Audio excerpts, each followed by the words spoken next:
sa pagpapasa ng krus na kamatayan. Sinuyang tao sa mundong ibaba ang makatitiis sa gayong kahirapan.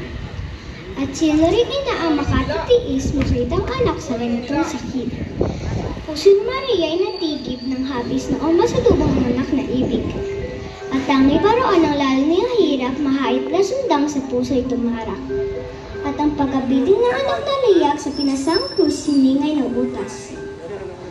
Halina nga kaya't ngayon dumulong humingi ng tawad sa Poong si Jesus, upang din sa atin ay pagkaloob ang kapatawarang walang pagtatapos.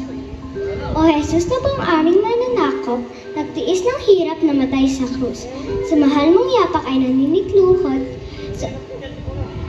sa kaming alipin ay sa salay tinubos.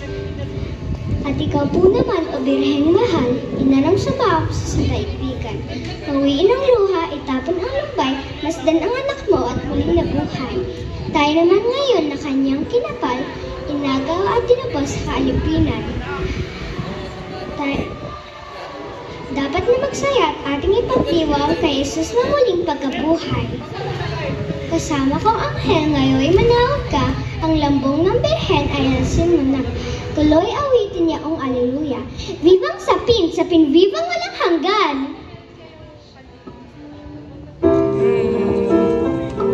Yay! Very good, Jepay.